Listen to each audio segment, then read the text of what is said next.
Oh, well, you manifested that. I always wanted, and I would tell my parents that I'm like, I want to be famous, and I also am going to be a multimillionaire. I'm going to be the first dancer that makes millions of dollars. Tell us about Lana. Lana, the ravishing Russian Lana. She was a ice queen, Ooh. and she likes to crush people.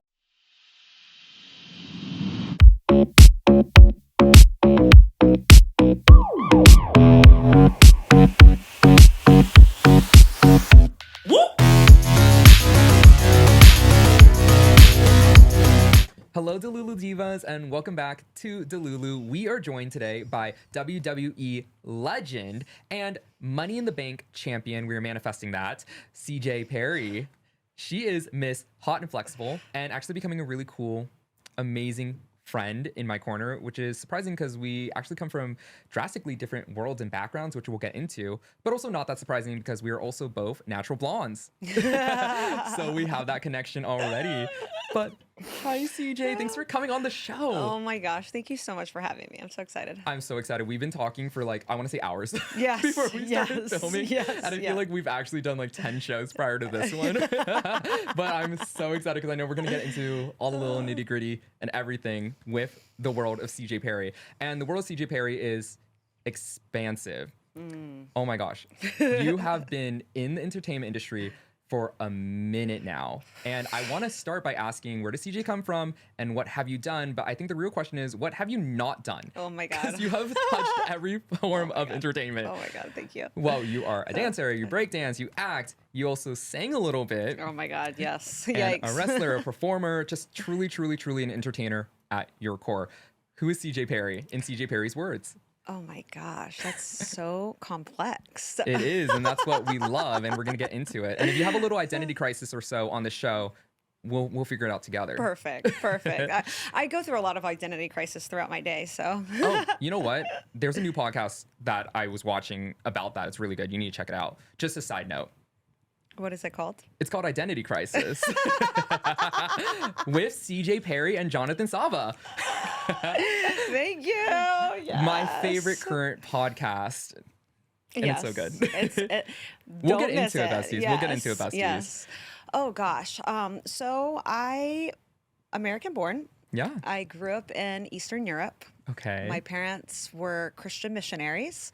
Yeah. So that was very interesting. My mom is Jewish. And so I also grew up with like a lot of Jewish traditions, but being Christian. So I was from the get-go open to so much. I think the right word is inclusivity Yeah, of absolutely. religion and Yeah. spirituality. Just being open to like different forms of people's Yes. beliefs Yes. and being open to what the universe has to offer in whatever form that is and what people believe in. Yes. Absolutely. And prayer. Like my dad Yeah. still to this day teaches on prayer. And so I just would learn so much early on the power of prayer and manifesting and believing. So, Yes. And look how much it served you. oh, it's insane. Absolutely. I definitely would say I was Delulu, still am a little. Same. And you're going to be hella Delulu on this show. So please bring it out for us. So yeah, I love that. So I grew up in Eastern Europe. I became a professional ballerina at 10 years old with the Russians. So that was crazy. They would call me like a fat cow and throw their heels at me. What the heck? That's and- crazy. Is that like normal? Totally. Oh. It was very like Nadia Comaneci. Think Okay. like, I don't know. That probably it was before my years too. But Well, I like, believe you. Think like communism, gymnastics, regime. Strict, harsh, So strict. cutthroat. Like, oh my God. They Yeah. would come with paddles. Oh my God. It was girl. crazy. It was crazy. So that I think like really set me up to be resilient for the rest of my life. Absolutely. And because I was really lucky to be able to grow up in a very awesome environment with my parents and my family, and they're very American and positive and encouraging, and here I am with this super American family and so positive, smiling, welcoming. Very different than the environment you're in. Oh, totally. Like Right. Eastern Europe, everyone's cold. You don't smile, say hello to strangers. Very different Oh my than God, I'm a little too America. smiley for Russia right now. It's cold, it's dark, it's oppressive. Oh, And yeah. so it just kind of bleeds into all areas of life. And so I'm really thankful that I had that positive environment at home, because I don't know if I would have survived all It the sounds negativity. harsh. Yeah, because they were Like a forever winter type situation? forever winter, but just like they tell you you're stupid, you're fat, like Oh we my encourage you to be gosh. anorexic, and it's literally, they would say it's better to be skinny and anorexic and sick than to be rosy and fat like you are. Oh, that's fucked I know, and I was like up. 100 pounds, and Which is like nothing. yeah, yeah, it was crazy. So Yes. that really taught, like, I would come home and I would cry. I would sleep in splits because I wasn't flexible, so I would sleep with my legs open, like straddle style, and put weights. Really? Wait, you So weren't flexible? I broke myself in. So I That is became so crazy. flexible with You because I became was hot and flexible. I love that you know that. Oh, I know everything, CJ Perry. And we'll get into everything. So you had to grow into the flexibility. You earned Yes. that title, truly. I did. Oh, I really did. I really did. Absolutely. So, Respect. thank you. So that took me into moving to New York City, Alvin Ailey, dancing professionally there. Then I decided to go to university, went to Florida State. They have an incredible dance program, but they also have like the college book experience. And my dad really wanted me to have like one American experience, because I moved back when I was 17. Okay. And I so was you grew up there. Yes. And then now you're back. Yes. So 5 to 17, I'm over there. From 10 to 17, I was dancing at the Latvian National Ballet Company. And then I was dancing with Ballet Hispanico in New York, Alvin Ailey. And I decided, okay, let me get a college book experience. I never had prom. I didn't go to American high school. And honestly, it was the greatest thing I've ever done, because Oh my gosh. when it comes to like just personal growth, Yeah. because I was able to go to the college football games and tailgates. Yeah, and very American. So Especially being American. like separated from that. You obviously had it Yeah. at home with a very American family. Yes. But now it's like your environment's finally matching what you were living. Yes, Yeah. yes. So that was super awesome. And they have great film schools and music theater. So that was really great. I started breakdancing there because everyone saw me as a dancer, and I would go to a party and I was like, save the last dance. Like, I could not. Really? I had no- Have you always like loved attention? Would you love attention at parties? I definitely love attention. Me too. Yes. Oh my God, absolutely. Samesies, So, yeah, I'm samesies. like, why can't I get in the I'ma open start circle? learning how to breakdance then. If that's going to get me some attention, you're going to have to Exactly. teach me. When we get to the breakdance Lulu section, you'll teach me how to breakdance. We'll teach you definitely how to do some backspins. Okay, hell yeah. Yeah, I period. mean, you're one of many talents. So breakdancing, acting, you did a little bit of singing. We'll get into that. Ballet, of course, is what you mentioned. Yes. But you were born an entertainer, truly. Like, you've wanted to entertain, you wanted to perform since day one. Yes, as long as I can remember, my mom has crazy stories and videos of me dancing, like learning all the worship dances that were at church and imitating it. Aw. And I know, and just like a lot of different performances on TV, learning it. And yeah, that led, I always wanted to be, I guess I can say this now, I always wanted to be famous. Oh, well, you manifested that. I Ooh. always wanted, and I would tell my parents that I'm like, I want to be famous, and I also am going to be a multimillionaire. I'm going to be the first dancer that makes millions of dollars. Oh my gosh, that's such a powerful intention at such a young age. Oh my Which, God. by the way, did manifest, which is crazy. I'm very thankful. How powerful is that? It's so powerful. I don't know if you know who Pistol Pete is. I don't think so. That sounds familiar. So he was the first person in basketball that made $1 million. Okay. And in his high school paper, and I watched this movie. It was my dad's favorite player, and we watched his movie, and he's in high school, writes this paper saying that I'm going to make $1 million playing basketball, and the whole class laughed. And I remember turning to my dad and I'm like, I don't know how a ballerina is going to make millions of dollars besides. Oh, but you're going to be the one. Exactly. But I'm going to do that. And you did. Yeah. And my dad would always be like, the sky's the limit. Keep dreaming. Hell yeah. The I sky's the fucking limit. love that they were encouraging of that too. Oh, they were so encouraging. He would always be like, everything's possible. Nothing's impossible, you know? Do you feel like that mindset and encouragement really helped you believe in it too? Because maybe if they sure. didn't necessarily encourage you in that way, do you think it would have stifled you or stopped you from believing it for yourself? I think for sure, absolutely. Because like what I know about myself now, I am so beyond thankful for having a good environment growing up at home, even though they were really strict because of their faith and values. Of And so course, they yeah. were, there was maybe a lot of things I wasn't allowed to do, like maybe go to like a school dance or have a boyfriend. But at the end of the day, they were so encouraging and they never stopped me from chasing my dreams. And I believe that actually that strictness helped me excel because it was kind of nerdy. I was like this nerdy ballerina who I would didn't never kiss have guessed boys. that. Oh my gosh, that's crazy. Only did ballet, Okay, only yeah. watched Batman and Superman. And yeah, it's so funny So now. a completely different like existence. And you know what? That's interesting. I grew up in a very strict and like, sheltered upbringing too. And I felt like similar to you, I was very like shy and I Yeah. kept to myself. And I Totally. was like not really the type of person that would really want to put myself out there or even wanted to be perceived. And it's completely different than what I do now. And obviously completely different than what you're doing now. Well, it's so interesting because even when we went to the dinner the other night That's with right. Passes, Yes. how both of us were texting each other how we're shy. So shy. And I think, yeah, it's so interesting because people find it so shocking when they find out I'm very shy. Me too. But it's like, No one believes me. It's I'm mad introverted. Yeah. Yeah. Absolutely. Yeah. And we So it's related to that. We were interesting. talking about it before we went in. We were like, I don't know. I was like, I'm anxious. I was like, I don't know. Like, I'm going to have to talk to people. I know. I saved you a seat. And I was like, Yes, it's so true. yes. Yeah, so I think like dance was a part, verbal talking to people, and this was not always, I was very shy at talking. And I remember my father, whenever I would dance, let's say at a church event, he would be like, okay, you can do your dance performance, but you have to introduce it and you have to talk before. Oh, that's and good. I hated that part. I was like, oh my gosh, this is so hard.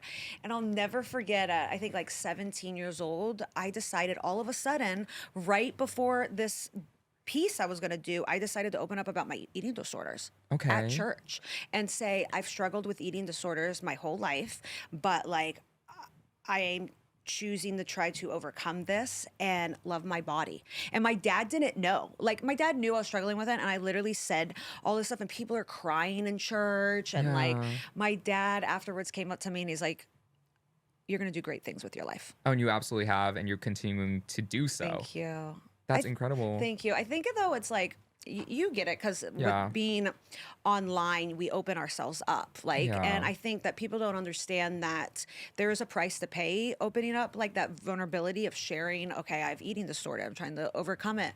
But that part of opening up that's how we move into a space of being able to be a role model. Or Absolutely. being And it able helps to so many influence. people. You know what I mean? Like, especially like when you are in a position where people are watching and people need someone to either relate to or at least Yeah. have them feel like they're being understood. Yeah. It makes such a big difference. And being vulnerable like that, while it is very scary, I always think to myself, like, if I'm going to be vulnerable, if I'm going to say something or like whatever, if it helps one person, it was worth it. To- Oh, I say that all the time too. wait, really? Oh my Okay, God. Twinny. Oh my God, I love that. Yes. And it's so But true. it's true. It's so true. It's so true because Yes. sometimes, like, especially in my mid 20s, I was so broke at times. Like, the recession happened in 2008, and my parents eventually had to not foreclose but give up their house in 2012. And I worked in the business during that time, and it got hit. Like if a normal day for modeling was $1,500, I would get paid for a catalog, and that's a lot back in 2008. That would be equivalent to like $5,000 right now. Oh my God. Of like the Flaming. way pay has gone up. Right. And so in one day, it went from 1,500 to everyone's rate cut to 500. Like if you're a catalog model, Did it feel like overnight? oh, it was like that. Oh, that's crazy. And then how do you And- live like that? Exactly. And so it was crazy. The writer's strike happened and recession. And that's why I ended up doing a girls group for a year, which I learned a lot from. Okay. Glad I don't do that anymore. Really? Did you not like it? Well, I had to live with 4 girls. And You I had to live with them? Yeah, you had to live with them. Were you close with them? No, I didn't know any of Oh, them. they were until- coworkers. Yes. Essentially. yes. Okay, got it. So it's like being married to 3 other women. And it's just like this was a neither Neo's label, right? Yes. Neo's label. And the girl Yes. group was No Means Yes. Yikes. That name would not work anymore. Oh my gosh. I was like, when I read that, I was like, huh. Yikes. So It was a different time. It was a different time. And actually that's when Obama was running. Yeah. And so the girls in the group wanted to run with, yes, we can. Like, even if you give us a no, we will make a way. Oh, the you know? intention. Got it. Yes. So that's where it was coming With the from. explanation, it makes more sense. But now, like, yeah, no, definitely not the right name. Oh my God. Oh my God. So I learned a lot. I learned how to be a team player from that situation. Yeah. Because in dance, it's not a sport, it's not a team sport. It's a very individual, especially in ballet. You want to be the prima ballerina. It's very cutthroat. You have understudies, you get injured. Next thing you know, your understudy takes your place and maybe is permanently taking your place. Oh, so highly competitive. It's so highly competitive. Oh my gosh. So in sports, it's the same way, but then you're in a team. So Yeah. at the end of the day, you have to win as a team. Yeah, there was a common goal there versus like when you're doing ballet or, when you're individually dancing, it's Yeah. like, I need to be the one that's coming out on top and I'm the one Yes. who's getting the parts and I'm the one who's getting the most attention. Yes. Absolutely. And I'm very competitive. Me too. Which is our superpower, but it also can, be Yes. a little intense at times. Yes. So that was where it was good for me because I would just be so competitive. I wanted to be better than everyone in the group. Uh-huh. And Oh, wow. Yeah, I wanted to be better. I wasn't like, no, let's all be great. It's like, I wanted to be better. Oh my gosh. Was Yeah. that the intention when you were in the group? Like you actively knew you wanted to be the best one? Oh, absolutely. Oh my gosh. I mean, I knew I would never be the best singer because there were two girls that were singers. Because you were brought on to be like the dancer, the Yes. break dancer. Yes. That's right. Exactly. Yes. Yeah, I love you. I love you. You did research. Oh, hell yeah. And there was so much to research. You have such an extensive career. Thank you. And oh my God, you've done so much. And not only just the girl group, but you also danced for major artists such as Pink and Nelly. And I'm trying to remember the rest. Usher? Yes. Yes? Okay. Ludacris, That is so Usher, crazy. T-Pain. T-Pain. Gosh. You were Carrie all over the place. Hilson. Yes, I've a lot of people. I can't even honestly. I can't even remember. You've all done of literally them. so much, and then you tipped into acting. You continue Yeah. to do acting, but you were in projects such as Pitch Perfect. Yes. Pitch Perfect, the sequel too. Yes, and that was all from dance. Like actually, Pitch Perfect. I would say it was dance and singing a little bit. So the Yeah. singing helped me. I think learned how to be. I'm so thankful. Learned how to be a team player because they're like you're only as good as the worst person in the group. Oh, so see. that changed. Like I was like, oh no, we got to all get better at dancing now, guys. And Absolutely. 1, 2. Not you directing Not them. good enough, guys. Let's hit it again. Oh, girl. So that helped me, and that also helped me for Pitch Perfect because I was so scared to sing in front of people. Yeah. So that You got more helped- acclimated to it. Yes. So that So- helped me get Pitch Perfect. Do you feel like you're thankful the girl group didn't work out? Oh yeah. Yeah, but it really opened doors for you too. Yeah. That's for sure. crazy how like life follows that path, right? For sure. For sure. So one thing I will tell you about the girl group Yeah. that I've learned when I was in therapy. Uh-huh. In therapy and also like this, I do a spiritual. I have a spiritual director Okay. actually as well, and I Love meet that. with her once a week, and for an hour, and it's like. If you have your therapy overall, this is like my own spiritual journey, right? Because that's Yes. like as equally important to me as going to the gym and working out or Oh yeah. talking It all falls therapy. into like Yes. self-care and wellness. Yes, absolutely. Yes. And I'm a very spiritual person. I am very instinctual. Mm-hmm. And so that's what I really learned is that I knew I shouldn't have joined the girl group. Like I knew it in my gut. I knew it in my instinct. I dropped out of my last semester of college actually, and I still haven't gone back. Oh. Yeah, I know. No, not that you need to. Not that I need to, but Yeah. like hindsight, like I should have just finished, And it wasn't even about that. Like for about a year and a half, I just kind of BS'd around in Atlanta. Mm-hmm. Learned a lot. It was great, but Wait, so this was in Atlanta? yeah. Oh my God, fun fact, Lulu, I'm from Georgia, the state, not the country. Oh, Yeah. I love that you say that because a lot of people think that. A lot of people would assume. Yeah. You have to clarify these Yes, days. you do. Yes. So I love that. So Yay. and wait, isn't Brett? Wait, no, you're not. You're from Orange County. You did this bit before. Oh, I remember. you clocked it. I'm like, wait, we've done this one before. That is so funny. You have a great memory. Okay, I guess because you exposed it. I am originally from Orange County in California, and our mutual producer, Yes. Brett McShaner, is Period. from Georgia, the state, not the country. We got to have a cutaway shot We have for discussed him. it so many times. We It has have never to. happened. Well, let's get the budget up. Guys, please rate the show for us so we can get more cameras in the studio. Please. Rate it 5 stars while you're listening. Yes, We'd really right appreciate now. it. Yay! Thank you guys for the support. Oh my God. But you clocked it. Yes. Good memory. That was, I'm like, wait. So yeah, that was, wait, I forgot what we were talking about. So, Atlanta. you dropped out of college to do the girl group. Oh yeah. So I know 99% of the time I know if I should do something or not do something because it like resonates in my gut, like Really? to such an extent. Oh, I wish I that had that. I think you can cultivate it. Oh, I think I'm going to try to. You have to, like, first of all, the first thing is, and if you guys are listening to this now, this is a big part of manifesting, I believe. We're ready. It's like, and the more you cultivate it, the stronger it gets. So the more you don't listen to it, the weaker it gets. That And makes sense. That's what I did for years. Blind So- Delulu. Yes. Just trust it. Trust your Yes. gut. And so like the girl group, my desire to be famous and also being sold the dream rich was more important to me than staying on my road of being excellent at dance because I was Yeah. excellent and was getting all these opportunities. I wasn't excellent at singing. And so I just kind of like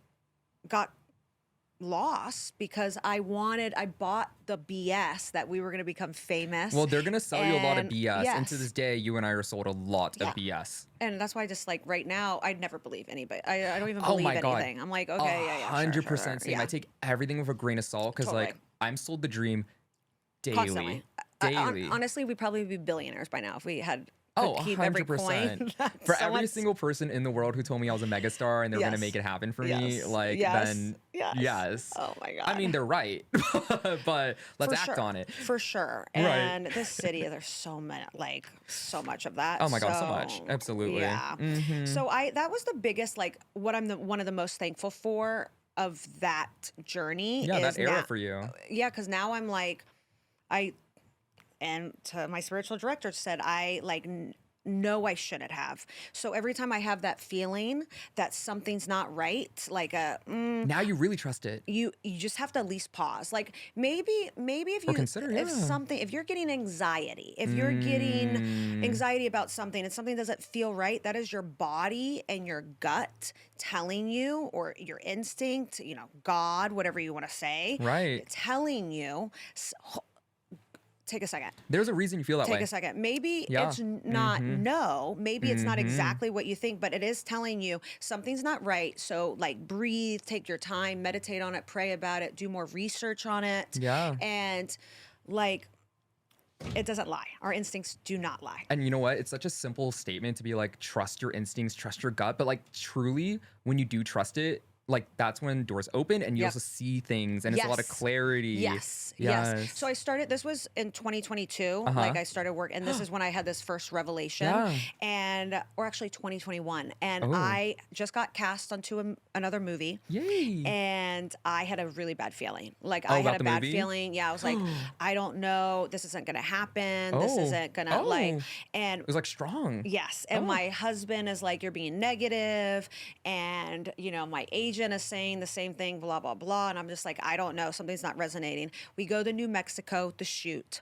And the whole time, like, something goes wrong, so it gets delayed one day. And by the second time it got delayed to the second day, I was like, this movie is not going to happen. Like, it's not going to happen. Again, my husband is like, Rusev from WWE is like, no, stop being negative. I'm like, I'm not being negative. And sure enough, the movie never happened. And That's it happened for crazy. a month longer of delay. Finally, after a week, I was like, we should go home. Yeah. Everyone's like, we're crazy, blah, blah, blah. It's going to happen. I'm telling you, huge people are in this movie who have worked in the industry for 30 years. And I'm like, my instinct, it's not going to happen. Because like logically you would think, well, these major names are on this Yes, project, so it's going to totally. happen, but you felt that something Yes. was going to. And sure enough, everyone went from New Mexico City to Oklahoma. We're there for over a month. Nothing happened. But you left. Yes. Oh my God. Okay, guys, we're trusting our gut 100% from now on. Yeah. Like how your gut's telling you to rate the show 5 stars right now. We're Yes. trusting that. Yes. We're yes, doing it. Yes. That's an I incredible will journey, say though. one like little tip about instincts, because I was studying a lot about billionaires and entrepreneurs, and they cultivate their instinct as well. And I think like the biggest difference between our gut and our brain and our heart is like our heart only feels, and that's really important. Our brain is only analytical. Yes. But to have the most correct instincts, it's like get as much facts about it all as possible. And then your gut takes your feelings and facts and kind of resonates that. Yeah. So the more we can get actual facts and information, because that's the only time sometimes I might be off, is like I don't know enough information. Totally. And this is I like why to I'm get feeling. all the information. I like to look at it from every angle Yeah. before I make any decision, but I'm deeply analytical. And that's why I feel like I need to work on like trusting my gut and instincts too, because there's You're been so many times where I've been like, I don't know how I feel about this, but I'm like, no, but it makes sense, or da da da. But I really do try to like break everything down to like get a good feel of it before I make any Yeah. decision. Like I like to be informed, essentially. Totally. You're very analytical. Super analytical. Are you? So that's interesting. I feel like Yeah. if, because you're so analytical, if you got all the information and Yes. then you just started practicing breath work, because you pray. Yeah. I And pray every then- night. Oh my God, that's amazing. And if you like just take all the information and then do like some breath work, like 5 breaths, just sitting there and like just pray, like God, speak You know what? to I me, might and it's add gonna that come. to the routine because I do pray every night, and like honestly, I could definitely use a little breath work. Yeah. And you mentioned that to me before too, Yeah. and I need to. There's a lot that I could do with just my self care. I've been working so hard on this show that I've been really neglecting myself. So it's nice to have those reminders. We too. have to do that, because if not, your show's not going to be the best it can be. Yeah, because then I'm not going to be the best I'm going to be. Yeah, it's literally that is. And that's the way to get through to me because this is a project I care so much about. So I'm like, okay, wait. For Let me sure. make sure that everything's in tip top shape. No, so I'm exactly the same way, because we're both workaholics. Absolutely. So I will like run like on empty, and but Same. all of that eventually has an effect. Hence why. It's true. And then that's why, like, when we spoke, when we initially met, I was so burnt out and also moody and I was so angry. And it's just like, I hit that wall. Yeah. I really did hit that wall. And then talking to you, hearing your perspective really gave me the reset that I needed to kind of move forward and be good again and be able to be like, okay, cool, let's get going, which I'm so grateful for because I feel so much better. Oh my God. And that's something you did for me. You healed me. You're my spiritual director. I love you. I love you. Okay, so you have this journey. You have such an incredible career in entertainment. You do all these things, and now we end up at WWE. So how did you end up getting into WWE? Oh my gosh, it was a crazy journey. So when I was in college in 2007, I was this calendar model, and I had this big poster and won this big competition, and they reached out to me. And while I was I was still 21 in college, and they brought me to Miami, and I went backstage to a show, and they were recruiting me, and I turned it down. Oh, why? Was it a gut thing? Because it was a gut thing. Oh. Yes. And I was like, I want to finish college. This was a year before the the girl group. Okay. And also I didn't really see myself as a fighter. I saw myself as an artist and a entertainer. I didn't a quite performer. exactly. I didn't understand what WWE really You was weren't like yet. super dived into that world yet. You were Yes. aware of WWE, Yes. but you didn't recognize that is performing. Yes. And again, like my instinct was I really wanted to dance professionally, and there was a lot more things I wanted to do. And I felt like until I do those things, I didn't want to stop dancing and go and kind of into a different form of Yeah, it's storytelling. a big pivot. Yes. Yeah. So I'm so thankful I did that. Again, now hindsight, I followed my gut, my instinct, and that was spot on. So I then, when I came out here in 2010, and I was dancing on a bunch of different shows, Nickelodeon shows, and different artists, I, for 2 years in a row, got auditions to come and tryouts, because they would do them in the fall every For year. WWE? For WWE. And So they kept asking you to come back? Yes, they would come and get it. And every single time I was always on a job. Like I was on a 2-week job for, I forgot I think it was Victoria, or it was like one of the Nickelodeon shows. Victoria Justice. Victoria Justice. Okay, that was on Disney. Yeah, then Yeah. that one. She was and on then the Nickelodeon thing. Big Was Time it a Rush. tour? Big Time Rush. I was on it for like 3 weeks. Okay. And As a dancer? yes, Okay. yes, it was so fun. Oh my god, it was so much fun. But so I couldn't go to any of the auditions. So Yeah. then in 2012, they did this huge diva search, which that's how they casted a couple of the girls for Total Divas, and it went for like 7 months, and I was one of the girls they picked. They took 12 of us, and we had in Newport like a month camp of learning how to wrestle, and it's so hard. Because you didn't know how to wrestle initially. No, You, and you I trained for it.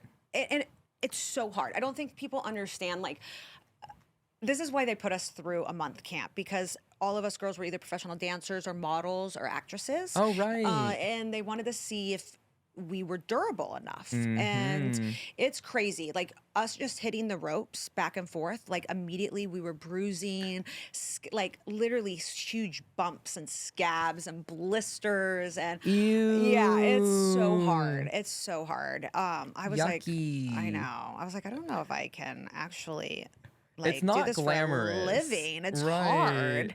But I just fell in love with it, and I loved it. Was kind of like, I felt that my entire life up to that point, I was always doing different forms of entertainment, and Yeah, it wasn't so fulfilling many. everything. Like, It didn't hit all the marks. Exactly. Like, dancer was hitting this mark, performing live, and then television and film was the more storytelling and verbal part. And then I wanted to be an athlete with action figures and cards and dress up and do photo shoots. Oh, and there's so many different angles to Yes. performing, and a lot of it focuses on one, or you get one thing out of it, like you said, but you wanted to entertain. Yes. You wanted to be in front of an audience. Yes. You want to do something physical. Yes. You wanted to tell a story. Yes. And you also want to tell a story with your body in different Yeah. forms and take pictures and be that star and really step into being famous. And you found that with WWE. yeah. It was the perfect mix of everything you loved. Yes. Wow. Yes. And I truly just fell in love with professional wrestling. Yeah. Overall professional wrestling, because I love it. I love the aspect of the life storytelling and the characters and the good versus bad. But WWE specifically it's larger than life. And you love that show. too. I love that. And it's like a rock star. It's literally like a rock concert with pyro, smoke, fireworks. Yeah, all literally the bells and fireworks. whistles. Yes, all the bells and whistles, the costumes, the sequences, Yes. good versus bad, Yeah. comedy, love, storytelling. Yes. It's all about story. Yeah. No and you matter love what that. we do, I love that. And you've been loving storytelling just in every medium that you've explored when it comes to entertainment.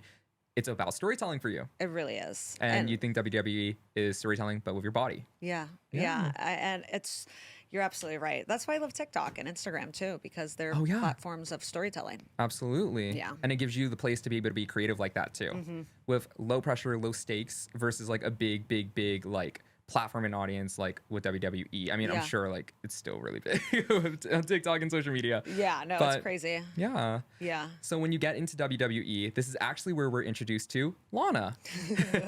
Tell us about Lana. Lana, the ravishing Russian Lana. She was a ice queen. Ooh. And she likes to crush people, and she likes to find champions that will go and crush for her. And, she is very opinionated. So I basically got to NXT, and I realized there were tons of very good women wrestlers, and I wanted to get to the top immediately. So I decided to become the Ice Queen manager. And this is when I found Rusev. Oh, and that's where the love story begins. Yes. So yeah, I guess like in kind of I was like, that was intimidating. Yeah. I was really fortunate and lucky to not get put on Total Divas, because at first I got on it a couple years later, but Right. I was able to go to NXT and really train with some great iconic people such as Dusty Rhodes and other incredible coaches. And they love that I had so many character ideas. Like, I literally had 5 different character pitches. Yeah. Full on, I would come in with boards. I'm like, this is the storyboard for the character. Yeah. This is like, I would write, How you envision this character yes, being. I would write so many promos for other people too, Oh my where gosh. Dusty Rhodes was like, I've never seen someone this creative. Mm-hmm. And I can just say a lot of the people didn't like me there because they're like, why is she smiling so much and enthusiastic? But I You love know my what? job. Whatever. Because like at the end of the day, you just want to create and you want to be a creative. And honestly, you actually ended up manifesting the existence of Lana. Yeah. You had vision boards where you would put up things with a Russian in lust. Is what you had said. Yes. And oh then my God. that's yes. what you ended up doing with WWE, being Lana. Isn't that crazy? It's honestly, But you're good on manifesting. You're big on manifesting. I'm a big believer on manifesting. So I think in 2011 I started reading The Secret, and then 2012 I got the sister book of The Secret called Magic, and I just started practicing all those practices and every single thing, and it completely changed my life. I was so broke. I had $50 on my account. I started practicing manifesting. I wrote checks to myself. I printed out checks from the universe. Yes. And I would write what I was going to make. And I would put it on, and all of that stuff has happened. I do that too, by the way. I like write checks to myself with the money I want to make. It happens. Like Absolutely. this stuff really happens. Yes. I made a vision board in 2012 into New Year's of 2013. Yeah. That's when I got signed, was in 2013. And I made it, me and my sister both made vision boards, and she's manifested everything as well. Yeah, it's and powerful. It's so powerful. I wanted to always play either a Russian spy or a Russian villain character. I was always going out for these auditions in Hollywood. And so I put Russian with lust on my board, and I put on when the time is right, I will find my partner and we will find love. Oh my and we will gosh. have a child.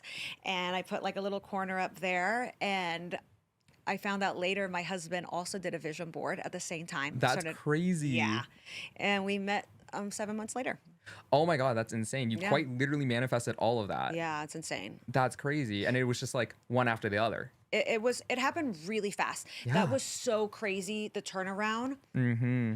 I'm blown away by it, of how quick it changed. Because I worked was Lana so hard. first and then your husband? Lana, well, then your no, I husband? met my husband the first day at NXT. Oh my In God. WWE, the very first day. And then the second day, so I don't remember meeting him that day, but he remembers meeting me because. Mm-hmm. I mean, why wouldn't he? Hello, look at you. Miss Hot and Flexible. Thank you. So, and then I met him again the next day at a tanning salon, and I was like, And this was with a bunch of other people in like the WWE, the And WWE. Yes. And so he's like a big guy. So I'm like, are you a wrestler? And he's like, why do you think I'm a wrestler? And I'm like, are you from Russia? You have a really strong accent. He's like, Bulgaria. And we instantly became friends. And then the next day, Dusty Rhodes, who's head of creative at the time, paired us to work together. And so we just, I was always Miss Hustler. I would have him come over and we would shoot promos from the house, and Oh, you be working. very much so. And a lot of Absolutely. people would be like, she's only good because she's working with him. Oh. And I was like, no, I'm literally producing these things. Absolutely. And it's your ideas and you're the one who's like spearheading it. They need to put some respect on your name. You are a hard worker and you're so smart. And like, I love your work ethic and I love seeing everything that you do with entertainment. Because Thank you. it goes so much deeper than just everything that you've already done. It's also like what you're going to be doing next, which we will literally be talking about, of course. And how did it feel playing the bad guy? Oh my gosh. That, like, now I can say is by far my favorite thing. But Yeah. the funny thing is that in this time, so this 2013, August, we're working together and we're doing all comedy stuff, my husband and I, like with Russian characters. And then they were bringing him up to the main roster, and they wanted him to he's serious because, there's a saying in wrestling that funny don't make money. Ooh. And it basically, the main event, the top stars, they're serious. They can have funny moments, but it's kind of like how comedy usually doesn't win an Oscar. It's hard to win an Oscar in comedy versus drama. It's like not taking us seriously and there's not as much respect on it versus something that's more serious. Well, Matthew McConaughey used to be the rom-com darling, That's right? right. And Yes. he chose not to work for 2 years because he wanted to cross over in drama because he knew that was the only way he was going to win an Oscar, Oh my gosh. which is how he got Dallas Buyers Club and he won an Oscar. There you go. And he manifested that. He did too. Yep. Yeah. So I didn't ever heard of that because I loved comedy. I came from Hollywood. I was always auditioning for sitcoms. Yeah, and you're fucking hilarious, by the way. Oh my God, I thank love you. talking to you. You're so fucking funny. Yes, Oh my God, you're funny as fuck. so definitely he was like, okay, we're gonna have to make this serious. And I was like, serious? He's like, we're just gonna have to and I'm like, okay. So we start doing serious stuff, and it was challenging for me because now I know all of a sudden they're like, okay, you have to be a villain. He's the villain. You're going to have to be a villain. So he turns on Rocky IV and he's like, study. Bridget Nielsen, study this woman. And it was the wife to the undefeated Russian bad guy. And we just started to like pull inspiration from that. And Yeah. I remember it was hard for me at first to be a bitch. You know, I'm like, Yeah, honestly, because you're really genuinely so pleasant and lovely and nice. Thank like, you. I mean that from the bottom of my heart. thank you. That's why you're a great performer. Because Thank like you. when you switch into Lana, I'm like, girl, I'm scared. Oh my God, thank you. It was funny because I would be doing, they don't really have this as much now, but at the time, they had a lot of casting workshops in Hollywood. And so I would do a ton of casting workshops. And I remember a very big casting director who does all the CW stuff, Arrow, Smallville, like for years.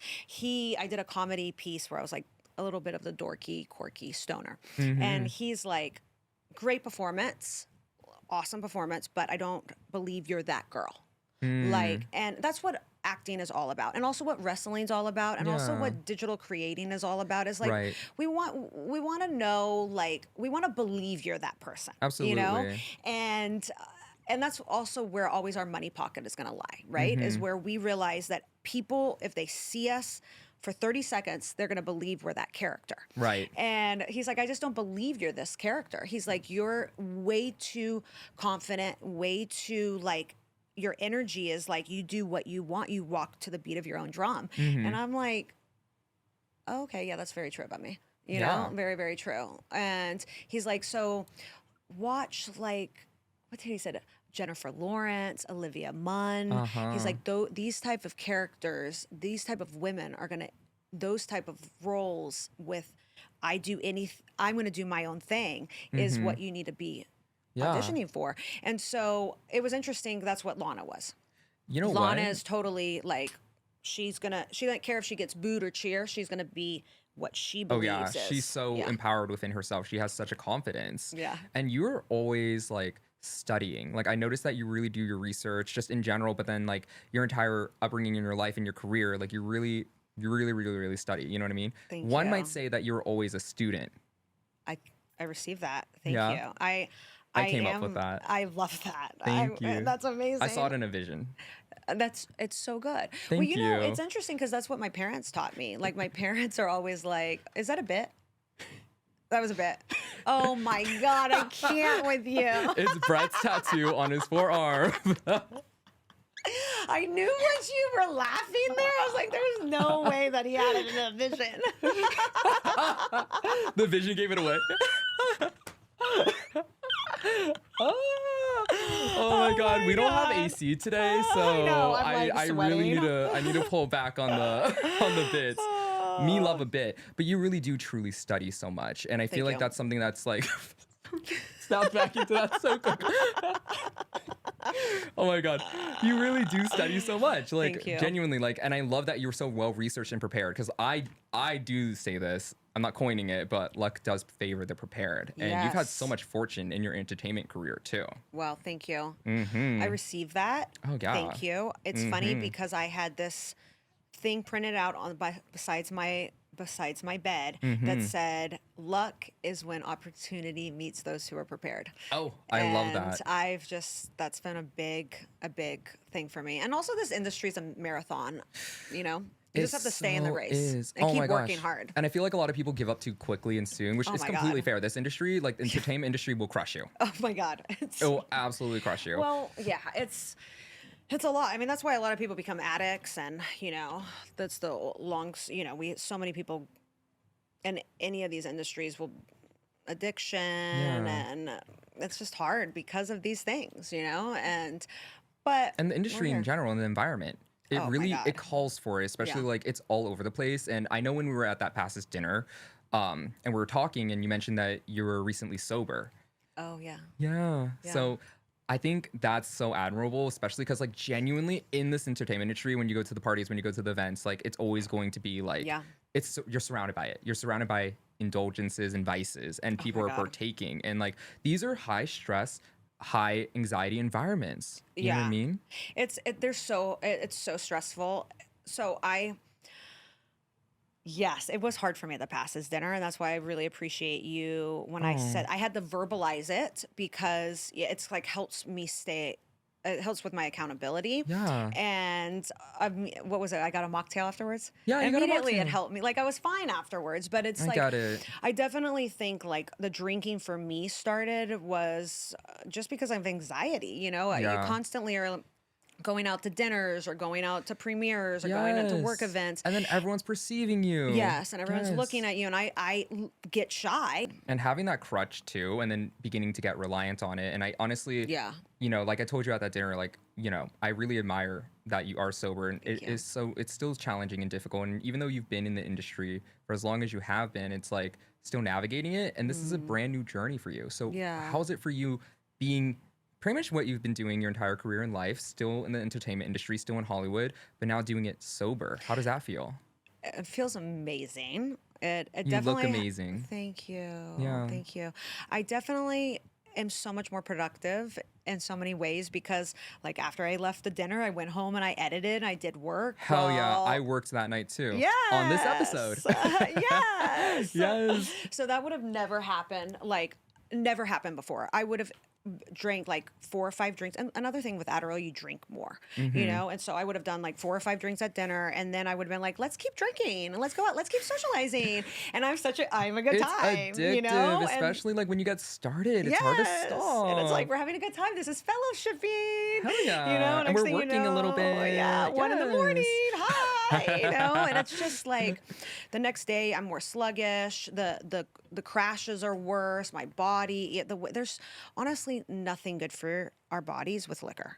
Like it's poison to our body. I literally was gonna say that. I Yeah. always think about that. I'm like, whenever I drink, I'm like, I'm quite literally poisoning myself right now. Literally. Just for like a moment of feeling less anxious about something or feeling a little more brave about something. Yeah, you know yeah, what I yeah. mean? Totally. And that's where really when I got into therapy this year and my whole wellness journey this past year, I realized, okay, why am I doing this? I would smoke a lot of weed to anesthetize myself, and I knew that. But then I was like, okay, the Adderall and the drinking is literally because I'm shy and I'm anxious and I need to feel like superhuman. Yes. And it's just like not good for you long term. It's really not good for you. And so that was like a big part of why I decided to stop, is having some just really affecting my marriage Yeah. and affecting my relationships, my Yeah. family, Their clarity. my you know clarity. What I mean? Trusting your gut gets a little muddy. for sure. Absolutely. And also just like it was affecting my career, to be honest. It was affecting I was having such bad brain fog. My brain Yes. fog was so bad. Because then I Yeah. had to be put on a mood stabilizer. Oh my God, that's crazy. Because of the crashes from it. And that's It led the to a lot of consequences. a lot of consequences, and especially in the Western society, we're so quick to just give people pills. Mm-hmm. Like, oh my God, you're okay. This is gonna solve the problem. This is gonna instead of being like, We okay, need to what dig a is the little deeper. root of the problem? 100%. And all these things have side effects. Yes. So it's like, yeah, Adderall helps us focus, but then the crash is intense. It makes you more anxious. It puts there's all these. So you have to outwit, kind of go like this. So the first step for me was cutting the drinking, and then I worked with a therapist and a psychiatrist to come off the Yeah. medicine. Congratulations. And thank you. So it's great. I feel like now when I'm out, it's just I sometimes have those moments where I'm like, oh my God, I want to have a drink, and But you know what? It's important that you verbalize it and also Yeah. you acknowledge it for yourself too. We are human totally, at the end of the day. yeah. So yeah. I love that you told me that too. And then I was able to support you and like, Yes. not that you needed me, but it's good to know, Yeah, thank you. And you were so supportive. You're like, I won't drink. And I'm like, no, I want you to drink. And I want to like talk about these things because it's people like Tommy Holland. Mm-hmm. He was on Purpose a couple years ago with Jay Shetty, and he talked about how he was sober for a year. And I was so moved because at that moment in time, I was super manic. Like I was just partying a lot. I would go out and I would party and do drugs. Do you feel like that's the culture in LA though? Absolutely. Ooh. Absolutely. You know, like give me a break. Coachella, like you can go to Coachella and be sober, like how I was this year. But you know, yes. Yay, I was so proud of you. Thank you. Yes. It was more fun this year. So much more fun. So much more fun. So and you're much more more fun. present. Yes. And you can enjoy it so much more. Yes. And also then I don't like the come downs were just, I'm very sensitive. Yeah. So the come downs were just too intense for me. Absolutely, And I I was get just that. was getting really depressed and It was affecting you deeply. yeah. And I'm just thankful.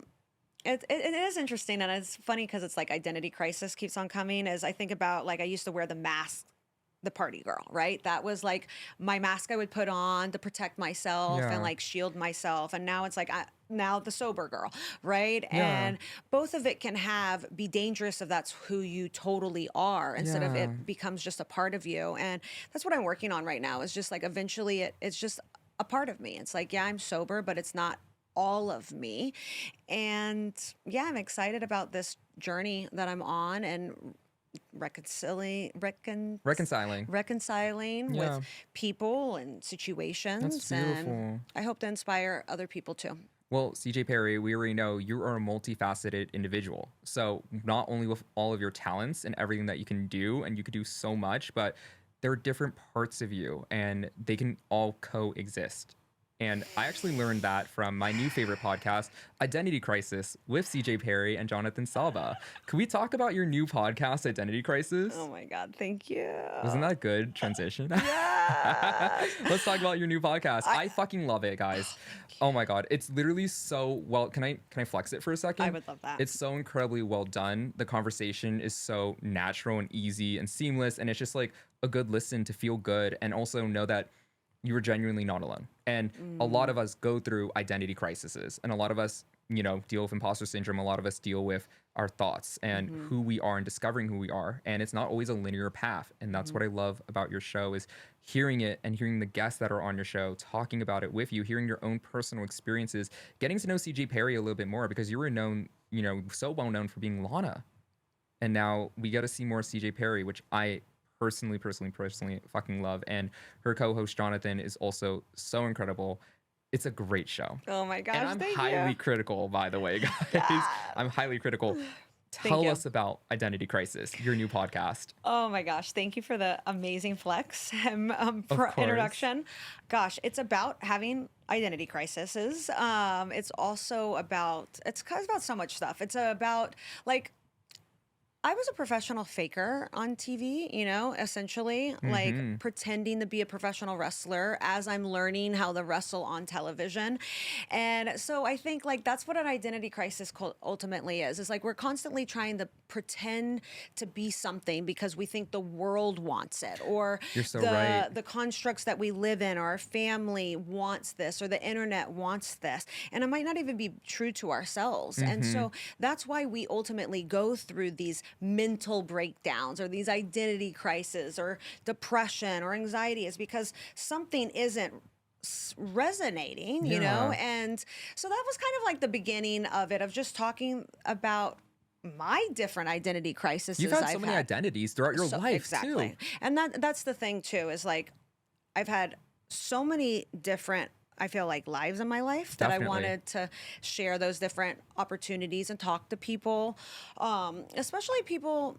And I'm not just talking to people in the entertainment industry, but in the entertainment industry, we have a persona that we put out. Yeah. Even people on social media, they don't realize, like even yourself, like there's your persona and your public identity, and then Right. there is your identity. And so also getting to have this conversation of who's your public identity and who are you?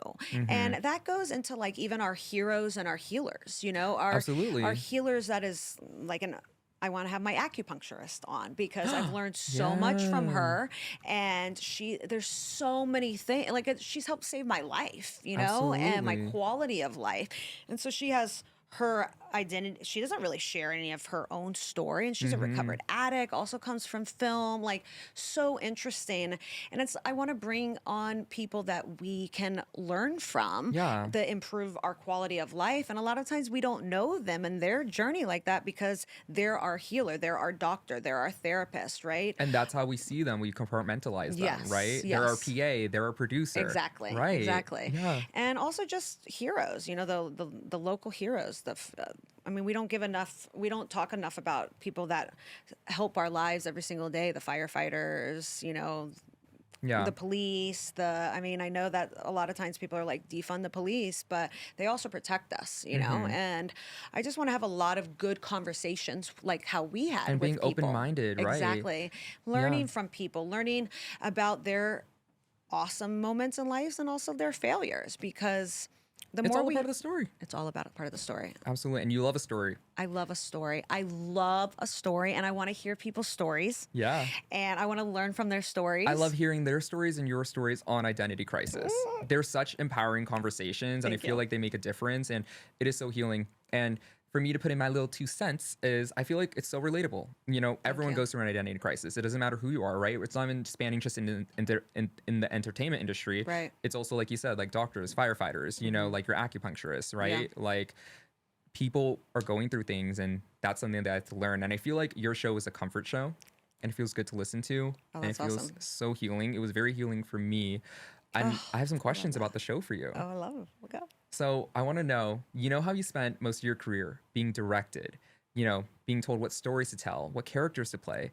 This is you sitting down saying, I'm CJ Perry and I get to tell my own story now. How is that feeling for you and the difference, you know? Well, that's a really good question. Thank you. Thank you. Yeah, I like that question too. Thank you.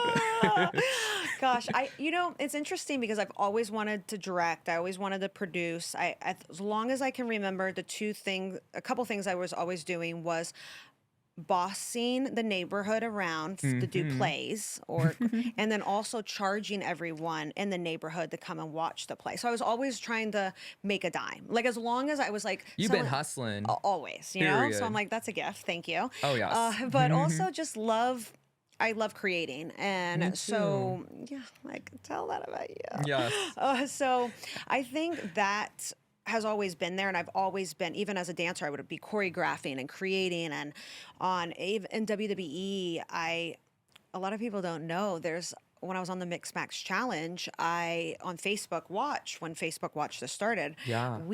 I shot all these like training vignettes with my husband and I, and I would shoot it, I would edit it, and then I would give it to the WWE digital team, and they would post it on WWE YouTube page and on their Facebook, and they all have like 10, 15, 20 million views. And so people don't realize that I have been producing. Yeah, that was you. You had a heavy hand in that. Yes. And I feel like there's so much discredit when it comes to things like that, because then they're Yeah. just going to see the platform and For they're going to sure. be like, oh, it's this. But it was like, no, you made the initiative and you wanted to do that. Yeah. And now you got to do it on your own terms too. Yes, On yes. Identity Crisis. I'm so excited. 2 years ago shot a pilot, and then with Johnny, and I was like, we're not ready yet. I need to do my hyper focus, ADHD Been there. focus, I know that. research. Period. So I did that for 2 years. Oh, yeah. And And then it I'm like, now shows. we're ready. Oh, you're beyond ready. What an incredible show. And I really do like that, because I remember you mentioning before in AEW that, you know, they gave you a lot of direction. You didn't get a lot of say in what they were telling you to do. And, you know, as a performer, you perform. Yeah. This is your platform now. Yeah, it's so true. Oh, and it's so empowering. Thank you. And I think the entire story of how this even came about, because the first iteration of this podcast with CJ and Johnny was actually not Identity Crisis. No, it was what's not. What's the origin story? What's the lore? So the first one that we wanted to do basically this podcast of like VIP access to traveling to wrestling shows. And the tagline was rediscovering our love for professional wrestling because he's a childhood super fan, and then I became a super fan of professional wrestling as an adult, and Right, like and I then became love involved in wrestling. it. Yes, and so it was like a year after I had finished in WWE. I wasn't back in AEW yet, or back in WWE. So that was we were going to different AEW shows, WWE shows, and like all the partying that we would do. And we're like, this is going to make a great podcast. Hell yeah. Which I'm sure it would have done great, but I think this is better. This direction that you're taking Yeah. is like truly speaking to where you are in your life right now, which is wellness and self-care and also personal growth in your own personal journey. Yeah. And sharing that really makes a difference. Even like we said, if it makes a difference to one person, it's all that Totally. matters. But I just want to let you know your show has made a huge difference for me because I was in a Thank huge you. rut. And then Thank you. your show really brought me out of that. Thank you. And so healing. Oh my God, thank you. Your Absolutely. show did the same thing. No. So I did a ton of research on like I was sharing to you before. I just want everyone to know here that the prep for your show watched, I think it was 6 episodes out, Yeah, 5 or 6 episodes at the time. I Yeah. had watched all of them. Thank you. It was amazing. I became you. obsessed with you. Yes, because it just I could tell how hard you work. Thank you. Oh my God. I could tell how you focus on small little details. Yes. Receiving. I couldn't believe it actually. And Thank so you. immediately I was like writing down like I want to talk to him afterwards because I have all these different questions. Oh hell yeah. Let's chit chat. Yes. I got things to say. Yes. Thank you so much. Yes. And Oh I my was God. really encouraged by you. Like I think there was a part of me that this thing is such a marathon. And so It when is. you're, and it's waves. So when you're on a low, when you're low and the tide is back, and the tide is It's low. easy to be discouraged. It's easy to give up. Yes. And Yes. the longer you're in this game, the more you start to get in you're like, maybe I'm too old. Maybe I'm Oh too my this. I'm too gosh. that. I'm too, maybe I think You I'm pick it all smart, but apart. I'm not smart, I all get these that. things. And All variations of an identity crisis. yes, absolutely. Yes. And losing this like your purpose almost, easily when you take away what you do, it's like, well, what's my purpose, And I just kind of had given up of like, even though I'm a WWE legend now, which Hell I'm so yeah. thankful for, Period. I like my dream is to come back and help my husband become champion and help other people become champions and become GM of Monday Night Raw. And I feel like I had started to give that up because I'm like, it might just not happen for me. And there's other dreams too. And when I watched your show and heard all these things that you're talking about, manifesting and believing and prayer, I just got encouraged of like, you know what, I'm not gonna give up on that. And you shouldn't. You can have it all. There's a reason that you want it. And what's nice is that you spoke into existence, and we have it right here on camera, that you were going to be general manager of Monday Night Raw and help Rusev become WWE champion and have the most viral return in WWE history. Period. We're manifesting all of that. We'll get more into it later. But like, honestly, yeah, there are no limits. There are no limits. And I love that you're stepping into the Delulu of it all because it makes it become trululu. It's trululu. Absolutely. Yay. Well, can you tease any guests that are on your show, maybe? Yes. Oh my Yes. gosh. Who do we got? So we have a Rusev. Ooh. Yes. Ooh. And it's actually one of our first episodes that we talk about our breakup because That's we right. broke up for a You while. had a separation 2023. Yes. And quite a bit of like the first maybe 7 or 8 months of 2024. Yeah, we were not to the fall. We started kind of talking about getting back together. So we dive into that. And Ooh, it's that's a some lot exclusive Lulu. it's a lot of exclusive Lulu. Yeah, because we've been Yes. wondering what happened there, you know? So that's love that bit of tea. Okay, T. Yes, and I actually am in shock that I got Rusev to talk about it because he's like, he doesn't always like to do media, so it was a big deal. Totally. And that's why Yes. you're a great manager. Thank you. Because you brought that out for him. Thank you. Thank you. So that I'm really excited about that. We have You were really cute in that episode, by the way. I love the shirt you're wearing. Where can I get that shirt? You're wearing his merch. Oh yeah. Rusev Crush. You can get it on WWE Shop, so please go get it. We will be going. Yes. So yeah, he's on it. We have. I'm like, who else do we have? We have Ariane or Cameron from WWE. She's on. Daria, or also Sonia Deville, from former WWE superstar, which super excited about that. Benil, who is a UFC fighter, who it was phenomenal. This is some T-Lulu. Literally phenomenal. Yeah. And then we had you so far too. Ooh. Yeah. Me? So Oh we my have 5 gosh. episodes, and we are filming more. Awesome. Oh my Yeah. God. And it's, like I said, it's really, really, really great. Everyone, we're going to be streaming Identity Crisis with CJ Perry and Jonathan Saba. Yes, please. 100%. Thank you. So actually, And put a review and comment too, please. yeah, make sure you guys are leaving a 5-star review on Please. that show as Please. well. So actually, fun fact, Lulu, both of our podcasts, we share a set. This is our shared set. Yes. We are pretty much sister wives, but Yeah, we are. and I love it. But yeah, our shows are produced by Passes, and you actually are recently new Passes creator. Yes. What can your fans find on your Passes? What can we expect from you on your Passes? Why should everyone join? Oh my gosh, thank you. At cjperry.com. Yes. You guys, honestly, I love my passes because I post a lot. So I really post kind of how You're I use. active. I'm very active. Oh yeah. I post on there kind of how I used to post on Instagram. Mm-hmm. Basically everything. Like my whole day I post all behind the scenes to any events. I also have like a serious throwback Thursday to a bunch of things in WWE, in the Yeah. locker room, and stories and pictures and unseen content. Same with AEW stuff. This is like the best way to connect with you deeper and get to know you more. Yes. Outside of Identity Crisis, Yes. of course. And you know what I love is that I'm able to like directly message you and talk to you. And like have that Yes. interaction with you. You know, like if I Totally. didn't have you on the show right now, I would be messaging you in your passes to talk to Yes, you. and we talk a lot of wrestling stuff. I live stream over there with wrestling, but for Monday Night Raw always.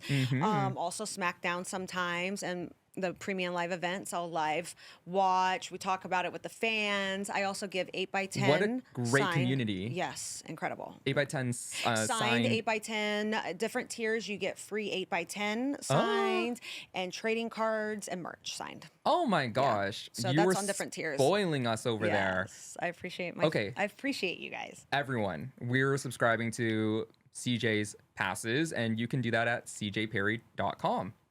And Thank you. besties, I also have a passes. And what Yes. you can see on my passes is if you want to see me being hot and flexible, it is on my passes. So please also subscribe to my passes. E.mo.tions. Well, thank you so much, Passes, for producing both of our shows. We really do Seriously. deeply appreciate it. Yeah, we do. Well, you gave a little bit of T-Lulu on Identity Crisis. You've been in the industry for so long. Do you have any hot goss, any T-Lulu for us that you want to share with the Delulu besties? Too much to share. I'm like, I always have tea. Oh my That God. might be. Oh, I am gonna have. Yes. I actually should share this for sure. Share on it. cjperry.com. If you subscribe to the podcast tier, there is exclusive on the podcast tier oversharing with CJ Perry. Okay. But you have to subscribe to that to get the oversharing with CJ Perry, and that's honestly where you will get tea. Oh, because you be yapping, girl. I love a good stirring the cup Oh, okay. of tea. Like I can't help That's where myself. we're going to get the real T-Lulu. Hell yeah. Okay, I'm gonna join that tier, girl. Period. I love the little giggle. You a little menace. Oh my gosh. Okay, well, because you shared that T-Lulu with me, I'm gonna share my T-Lulu with you. Okay. Okay. Tell me. CJ, you're gonna have to help me. So, I just got this sent in this morning to the Delulu PR team, and Oh my God. the Delulu Daily has just been on my ass, which is the DCU Delulu Cinematic Universe's version of a tabloid, essentially a TMZ. Did you start this? Oh, yeah.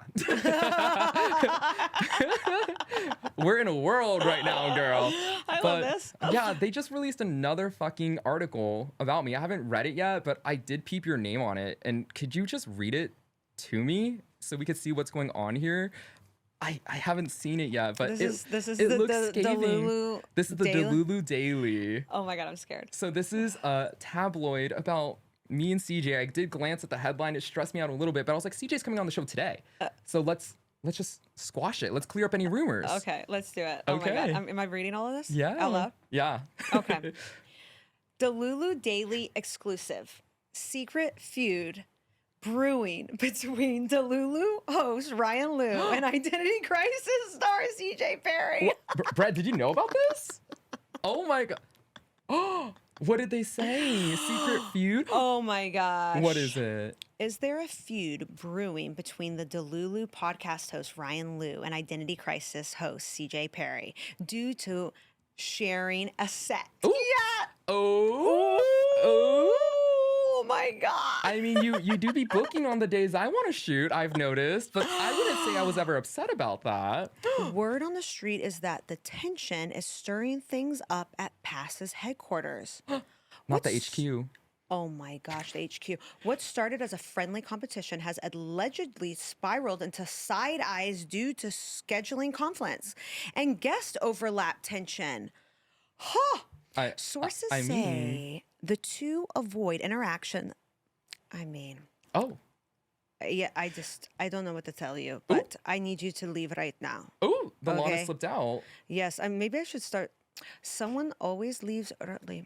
The set early when they're booked on the same day. Fans even clocked Ryan posting unhinged, shady Insta stories. And Lana, of course, didn't hold back. Oh. Obviously. Oh. Stating, I built empires in stilettos and a tight bun. But if this turns out physical, I am aggressive and I will literally break your spine. Oh. A direct threat here on Delulu. That's on camera. Now. With both podcasts rising, we might be heading toward the first ever podcast crossover fight. And Lana's already lacing up her boots. Much could crush you. I'm not scared of you, Lana. Oh, well, you should be. Oh, let's do it now. Let's duke it out. We'll clear the set. Do you want me clear to my set? body actually? slam you right now? I will do it. Okay, let's clear my set, CJ. My set of Delulu. This is my set. No, have some respect right now. Okay, well, let's clear the rumors up. Okay. Yes, it's true. CJ Perry and I do share a set. Oh, it's true. Oh my God. I had a little identity crisis when I came in to do your show because I was like, oh, I'm ready to film Delulu. And my props weren't here. I didn't see my pillows, my Delulu bears. And I felt a type of way. I don't know who leaked that story. I suspect it was Brett, but... Brett! I will break you two in half. Mainly him, to be honest. It's all his fault. But it is all love here at Delulu. And honestly, like I said, CJ and our sister wives. No beef, no drama here. Oh, that's a side eye. Kayfabe, don't tell anyone. Oh, yeah, T. New wrestling word for everyone. Kayfabe means it's a secret. Oh, that's don't break some character. Tea. Okay, well, I'm popping for that. Yeah. I've learned a lot on Identity Crisis. Yes, another wrestling word. And I brought it with me in my life now. Yes. Well, no beef, CJ. How do we feel? I mean... Oh.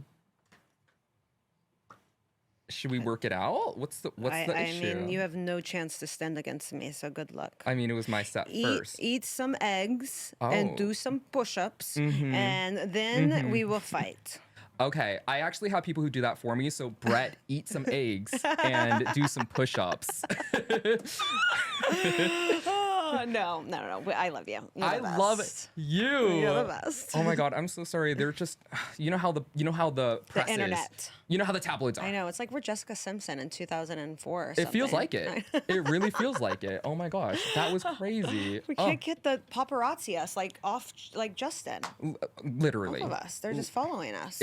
They're hounding us. They're actually outside the set right now. My set. Okay, so we have a segment here on Delulu that we're gonna play with you, and my bestie Lulus would love to get a little bit more CJ. So we're gonna be Lana. playing.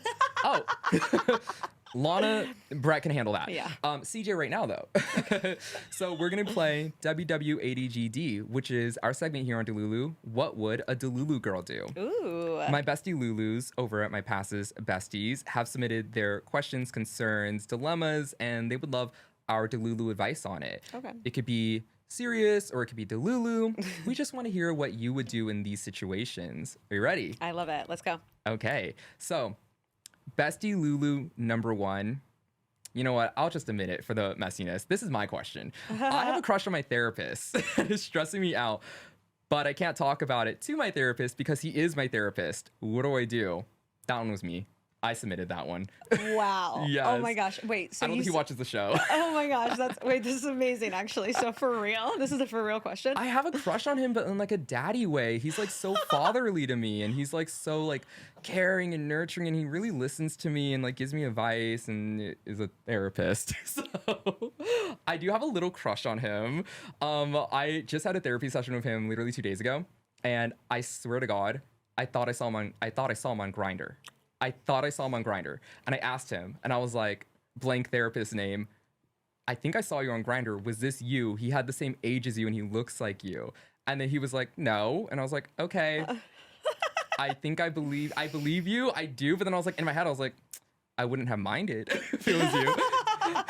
So what would you do, CJ? What should I do in this situation? Can't talk about it with my therapist because he's my therapist and I have a crush on him. So what do you do if you have a crush on your therapist? Yes. What should I do? I have a crush on my therapist, but I can't talk about it to my therapist because he's my therapist. Oh my gosh. What should I do, CJ? I don't know what you should do. What would Lana do? Crush him? Like, what would Lana do? what would a Delulu Lana do? Delulu Lana would tell her therapist right now. She would literally say, I know I should not say this and don't tell anyone, but I have big crush on you. I kind of like that. I'm actually a big believer in telling people if you like them and like being clear of your intentions. I do like that. I just feel like because he's my therapist, shouldn't. It's not that big of a crush, by the way. Like it's very cutesy and tame. Oh, okay. I mean, I would.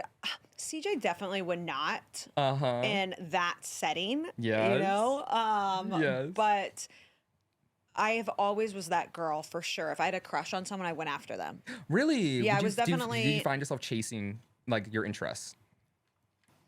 Like going after them, pursuing I don't know them. if chasing is the right word because like once I like chasing for a relationship, absolutely not. Because I'm just like, I just don't chase relationships. Oh yeah, and none of us chase. We attract. Exactly. Yes. Period and a purr. But Purr.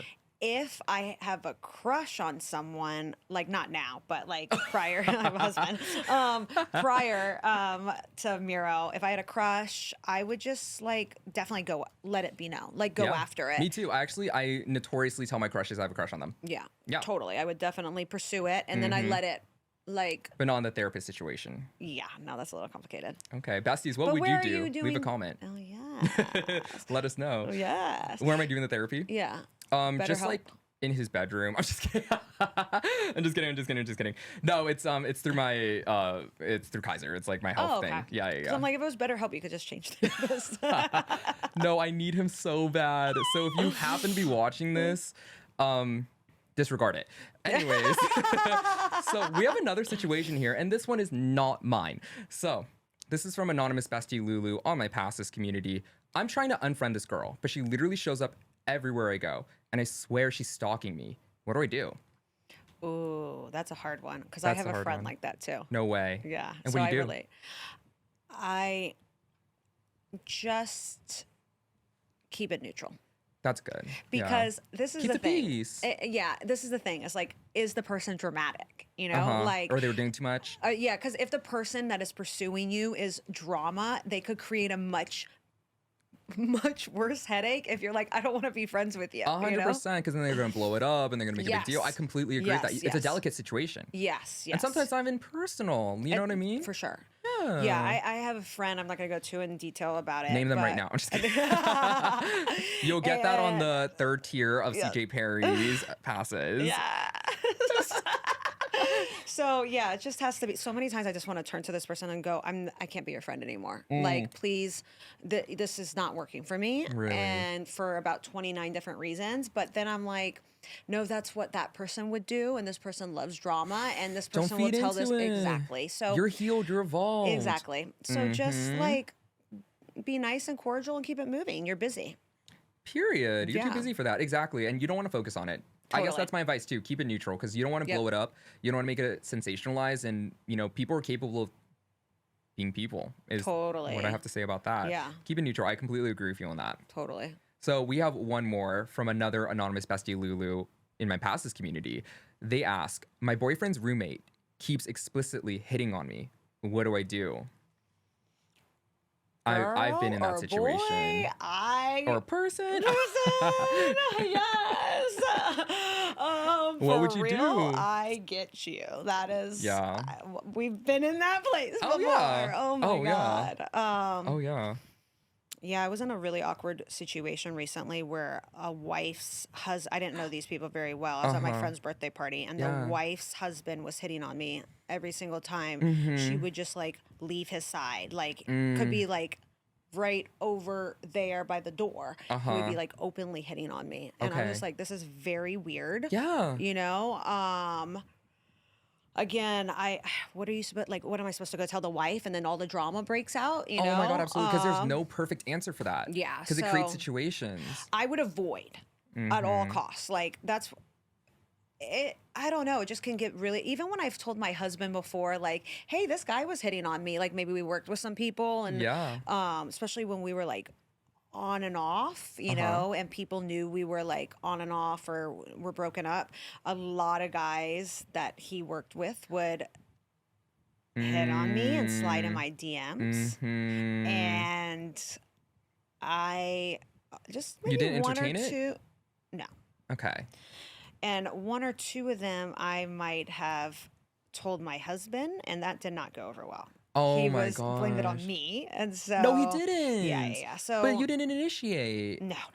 Oh, No. no. So that's where I'm like, I feel like It's such a gray zone it's situation. such a gray zone because Yeah. sometimes like we always have to put ourselves in the other person's shoes. So like put yourself in your boyfriend's shoes or my husband's shoes. Like if he was like, hey, this girl's hitting on me, I would maybe be pissed at, like, are you giving a reason? You know, I do try to understand. You Like, want to have empathy. totally. 100%. And so that's where I just kind of like now, if someone is hitting on me or giving me not even this like a weird, like there's a, just again, my instinct isn't really resonating with this.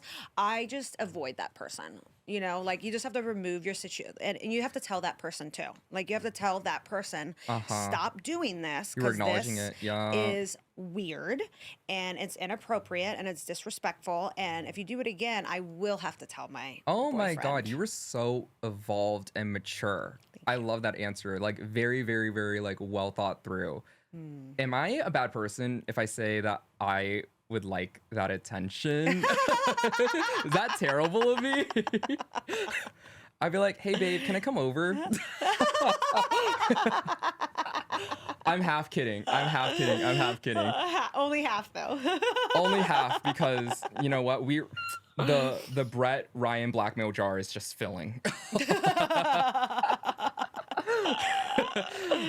Okay, I'm half joking. I don't know what I would do. But in you're that honest with that. You like the situation. attention. I do like, yeah. I mean, I'm gonna be honest about that. I would like the attention. I think it would like tickle me, but I don't think I would act on it, and I really wouldn't do anything about that. And honestly, it comes down to the situation where it's like I'm not hitting on my boyfriend's roommate. My boyfriend's roommate is hitting on me.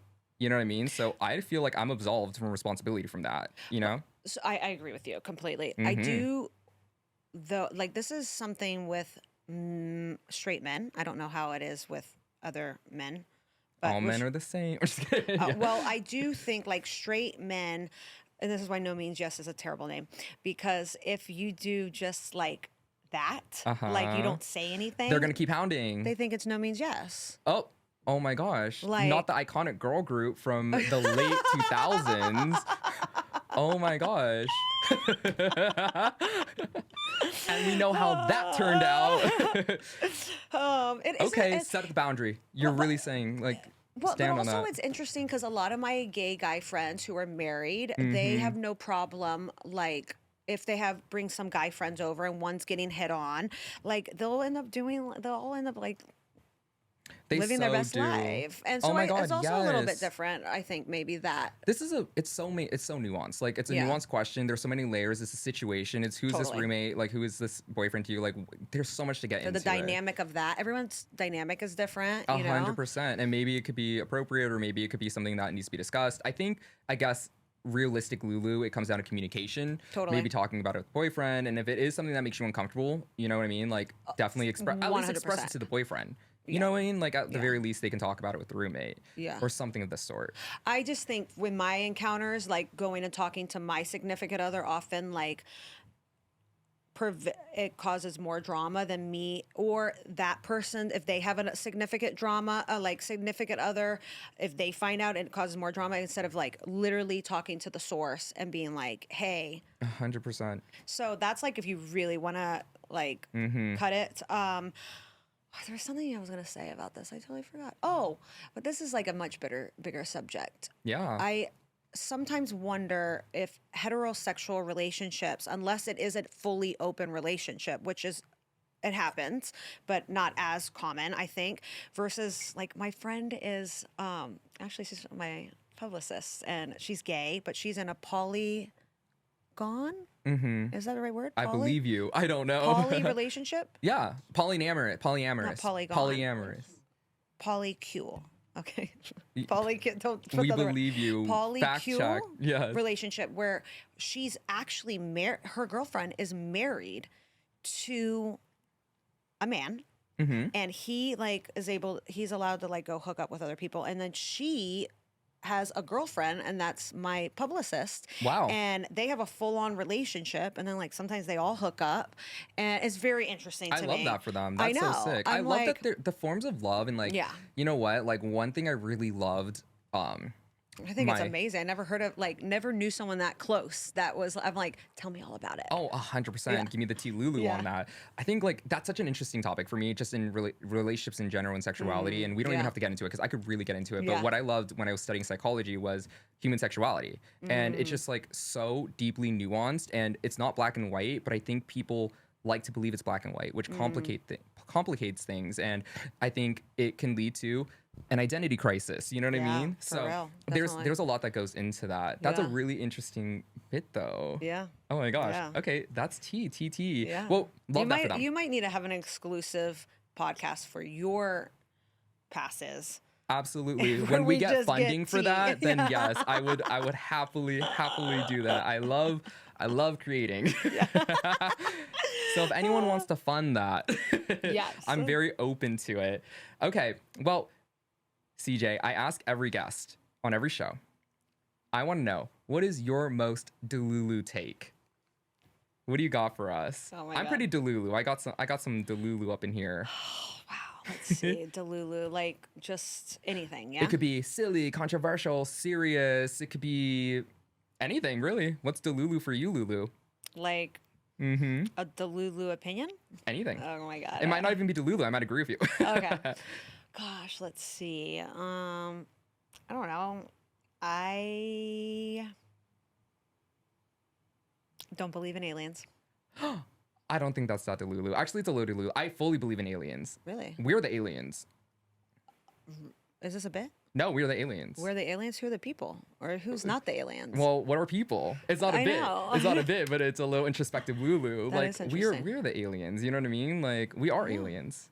We are. Everyone's an alien. Like not even in like in any way where it's like they're foreign things, but like you got to think about it. Like think about the world and the universe as a whole, right?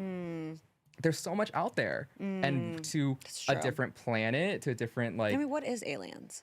Is it another? something foreign, I suppose, like something alien. You know what I mean? Oh, so foreign in a different area. It could be. I mean, there's so much nuance to that. I'm know. about to have an identity crisis, y'all. And we'll talk about it on your show. I believe in aliens, though. I feel like I have a hard time believing in aliens like Men in Black aliens, you know, yeah. like I could see Independence that. Day aliens, where it's like they come down in spaceships and they're these crazy creatures and stuff. Like Yes. it's like one of those things of how a lot of people, not a lot of people, but some people are agnostic, where they're like, I'll believe in God when he shows himself. Like, that's how I believe in aliens. Like, I do Oh. believe there has to be more life out there, I was right? gonna say, you don't think there's like more out there? I definitely believe, like, since I am so spiritual and I do believe in a higher power, I absolutely believe that there is so much more than we can even comprehend with our brains out there. Absolutely. you Even in know? this world that we're on, like 75% of the oceans aren't even explored. That's so crazy. They are the aliens. Yeah, for sure. Absolutely. So that I'm like, I think is really cool with Elon Musk, like with his his quest to get to Mars. I think it's that quest to be explorers and adventure. That's how it's so important. That makes so much sense for you because you genuinely are someone who is a student and you like to learn and like you're so curious about everything and you want to learn more about everything. Yes, I am so curious. Well, we'll find out. Maybe we'll get to Mars and then yes, there's a bunch of living things there. That would be so cool, though. and then we'll find out. Exactly. Yes. And then we'll agree that aliens are real. Okay, we'll revisit. We'll Yes. revisit this. Okay, we're gonna play a quick game here. Okay. This is a rapid fire one. Oh boy. This is our game, claim or rebuke. Claim is you accept. Okay. Rebuke is you reject. You don't want it. Claim is Okay. like you do want it. Okay. So I'm gonna rapid fire some topics. You can give context to your answers or you can just answer. Okay. I love it. So my first one here is I want you to claim or rebuke between AEW or WWE. You have gone on before to state that they are very different, even though similar. You said AEW is more match driven and WWE is more performance driven. And you just like being a storyteller. Which one of those two are you going to claim, or which one are you going to rebuke? Ooh, got you good, huh? Okay, what did I say that AEW was? I said it was Direct quote from CJ Berry. AEW is more match driven and WWE is more performance driven, but you prefer storytelling as a driving force when it comes to either of those. claim. You're going to claim. Absolutely claim. I believe story's everything. And I think that's a big part of what lacks It's a in big part of your story too. Yeah. People connect with story, Wait, do you have a preference between AEW and WWE? Can you say? I prefer WWE. Period. And that makes Yes. sense because you actually had one of the most viral comebacks in WWE ever. I'm claiming it. It's yours. Period. Claiming that for you too. Yes. Okay, you can only claim one performance medium for the rest of your life, for the rest of your career, meaning acting, singing, breakdancing. You do everything. You have to choose one that you have to stick to for the rest of your career. That's not a claim or a rebuke, though. You're claiming one, Oh, got you. I'm not saying claim. I have to say the thing that I'm claiming. the one that you're Okay. choosing. Yeah, Oh my God. I know, huh? That's a hard one. Got you good. Ah, Because you love so many I things. know. Gosh. You're starting a new venture as a host. But would you want to do that for the rest of your career? Oh my God. I don't even know what to say. Okay, we can't decide. oh we my can God. we can like Produce, probably. oh really? Yeah. You actually mentioned that you wanted to get Produce. into producing and Yeah. directing too. Producing or directing. That makes a lot of sense. sure, I for like that sure. too. Because it could be anywhere too. You could produce, direct in wrestling and WWE and Yeah. AEW on You could probably still TikTok and explore all of movies. these different avenues that you like when it Yeah. comes to entertaining. Yes. Okay. You can be in it. You can produce and be in it, or Yeah. you can not always be in it, which is great because there's a ton of things that I would want to produce that I would maybe not be right to be in it. Right. But I would be. Please cast me. Yes. Yay. Okay. You're going to claim or rebuke one of these two options. Are you claiming or rebuking being hot or being flexible? Definitely claiming being flexible. Really? Yeah. I'm claiming being hot. Sorry to my lovers. Okay. So, are you going to claim or rebuke The Rock?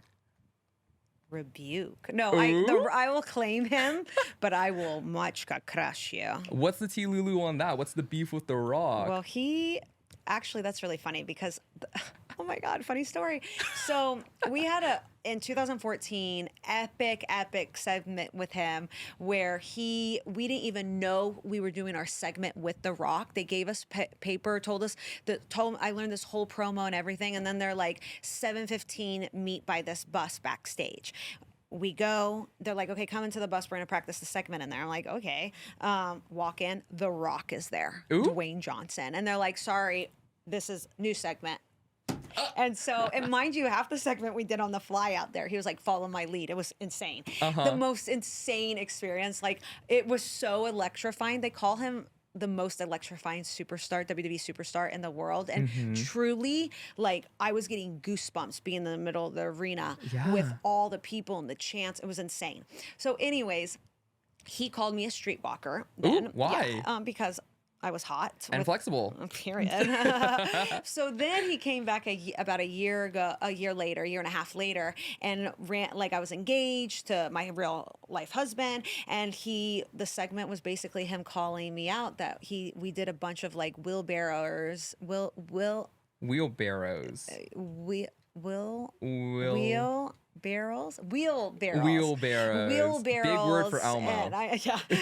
Wheelbarrows and all these other flexible moves in his hotel room after that last time we met. And then my husband appears. It was a really funny segment. But for some reason, him and many other people in WWE, the guys, because I was such a villain and they can't hit women in wrestling anymore, the only way they can get their zinger, their comeback is, to diss you, diss the woman. And it is professional wrestling, so slut shaming would be a very easy reward. Like the whole crowd would chant, and just is what it is. So that was kind of like my husband and I, like, really, it was a built up thing in us coming. And I remember the internet even writing about us numerous amounts of times because Rusev would fight matches in my honor. And they're like, why are we booing this married couple that are always together, and literally he fights to protect her and fights in her honor, and they're the bad guys, And it's like, I mean, that's crazy. And so then when he went to AEW, he started the right promos talking about his hot, flexible wife, and he was fighting for his hot, flexible wife. There we go, changing the narrative. It all came from The Rock, I guess. First plugged it in. Okay, so CJ Perry is claiming The Rock. Lana is rebuking The Rock. Yes. Period. Love it. Love to hear it. I didn't know any of that story. That's so good. I gotta save some tea for you. Oh my God, I love it. Thank you for bringing it here to Delulu. Yes. Okay, so I have two more for you. Are you claiming or rebuking, this one's gonna feel random, but it's not, Sydney Sweeney? Claiming. I love her. How did you know? Oh, we researched. How did you know? I love her. You love her. Do you like somehow see that I post her on Instagram story or something? I have never seen that. No, my co-writer deep dives on your Twitter, and he screenshot 9 instances of you retweeting Sydney Sweeney praise, and he was like, I think we should put this in the show. And I was like, is it really that deep? And he was like, do you think her retweeting 9 times is a lot? I was like, I'll bring it up and claim and review. Oh my God, that's so funny. I did, like, I just occasionally will retweet, like, it's hot gifs and hot pictures of her. And I'm like, think you're she's my hot. Sydney Sweeney. Yes. Period. Okay. I received that. But I do post her on my Instagram story a lot because she's just like, the one thing about her, I love that she's hot and beautiful, and she's a traditional actress who embodies her sexuality and like is okay with showing her titties. Period. I'm like, yes, exactly. girl, you have hot titties. And besties, if you want to see my titties, you can check my passes community and join that. That's where you get all the exclusive Ryan content. So, yes. Are we claiming or rebuking being on a reality show again? Claiming. Hell yeah. Yes. Let's do it together. Yes. Okay. Yes, let's do it. I don't know. love Actually, reality. realistically, What I do? feel like I wouldn't do a reality show. Really? I don't know. You should do Surreal Life. Okay. Yeah. Put it out there. Yeah. It's a nice, big paycheck. Hell yeah. It was only Sick. 2 weeks. It's like 2 weeks. Okay. It's big it's like so worth it. Hell yeah. I mean, Cast me. Yeah. When you're in the house, you're like, what am I doing? Why not? Right. But then afterwards, you're like, oh, that was so worth it. Okay. Yeah. Wait. And okay. I met a lot of friends, like Manny, MUA. I'm still really good friends with him. I love him. Oh, yeah, that's I right. met He was on him your from season. there. Yeah. And Tamara Braxton. Yeah. Yeah, they were great. Okay. Yeah, awesome. everyone was great on the show. I mean, Dennis Rodman was special, but Oh, love you, okay. Dennis. That's Trululu. Yes.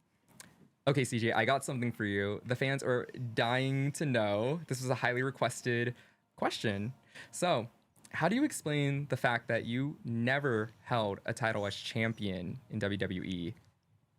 Ooh, that's a good Ooh, question. Scandalulu. Gosh, wow. Well, I would say I have never been champion yet. Yet. And you will, and we're manifesting that. Trululu. Yes. Yes. But I'm so grateful because I was able to help bring several of my clients to the highest level of what they do and do it in great shoes. So, Oh my God, and looking so fabulous. Absolutely. And help bring titles to them. And I'm so thankful. I just so grateful. I was able to be front row watching some of the greatest athletes in the world fight and compete and have these experiences that many people never have. And I was able to be there and help them steer them and guide them and shape them and, help them become multiple champions. Yeah, and being a part of that's so incredible in itself. Yes. And Paul Heyman was always one of my favorite characters in WWE, and he's, in my opinion, one of the greatest managers of all time. And he's still going hard and over 30 years in the business and an entrepreneur. And I always, I want to become the first Lana, but, when he retires, to take that place. And You are the first Lana. Thank you. Thank you. And you're opening so many doors, too, for all the future Lanas. Thank you. So, yeah, maybe in the past, I've never been champion, but we never know what in the future holds for Lana. I mean, you are going to be champion, and you're going to be the Money in the Bank champion, and you're going to hold the title as champion, and we're all manifesting this. This is all Trululu, and I, mark my words, I will have Brett do this. Clip the part of you manifesting this show on this show, and that you became champion. It's going to be like a whole little fan edit, and it's going to be amazing. And we're so proud of you in advance. Congratulations on being champion. Thank you. I claim it and I receive it. Period. It's yours. I mean, okay, we're manifesting that for sure. But we close out every show by manifesting together. What else are we manifesting right now? What's next for CJ? What do you want? I want to have a baby. Oh my gosh, a little Ryan? A Ryan Jr.? Yay! Yes. So. And then Ryan Jr. gonna have that Delulu bear. Oh my gosh! And I love this Delulu bear. Well, it's Ryan Jr.'s. I'll have to tell Miro that we've already decided the name. We sure did. We absolutely did. So you're manifesting a baby. Yes. Talk about it. Well, I'm actually in my process of doing IVF right now. So everyone, please keep us in your prayers.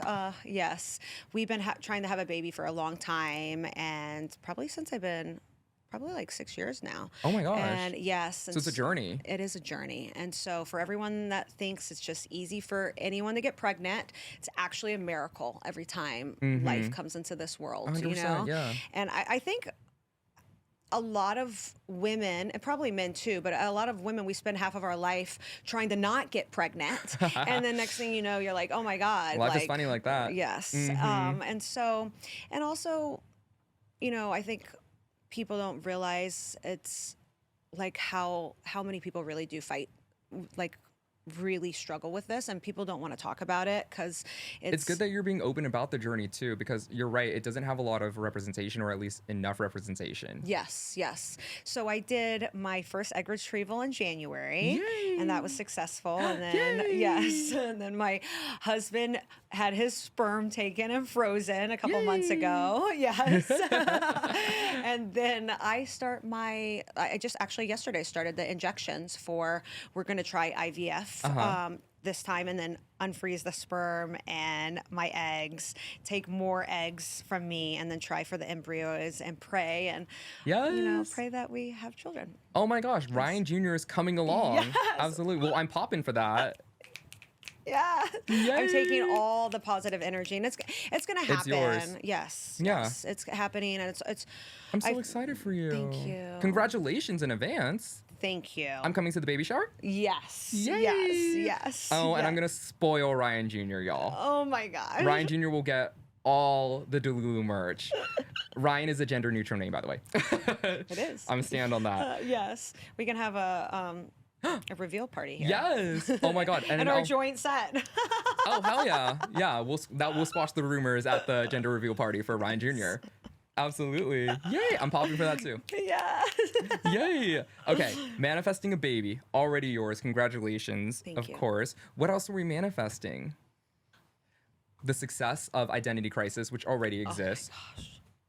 Pop, pop, pop, pop, pop, pop, pop. Yes. More acting roles. Pop, pop, pop, pop, pop, pop. Maybe singing? More singing? Definitely more dancing. I Hell love to go on yeah. the Dancing with the Stars. Oh my god. That's my dream. Oh my god, you're gonna do it. Literally my dream. I'm gonna vote for you every week. Wait, is it a voting show? It is a voting show. Do I vote? Yes. We're voting for her every week, besties. Hell yeah. Pop, pop, pop, pop, pop. Imagine if that's the reality show that we're both on. Oh, well, I'd be off real quick. You never know. Your fans Well, could come out and vote everything for you. I'm competitive, so. Yeah, that's true. Okay. I'll take it. You know what? I'll do it. I'll definitely do that for sure. I'm open to everything, universe. You heard that here. Okay, and then you're also manifesting being the general manager of Monday Night Raw. Yes. Hell yeah. Period. Period. And then also manifesting helping Rusev becoming a WWE champion. Yes.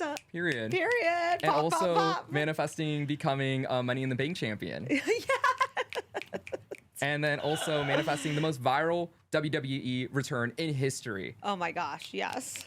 Period. Popping. And on top of all of this, I'm manifesting this, a CJ Perry tour. Yes.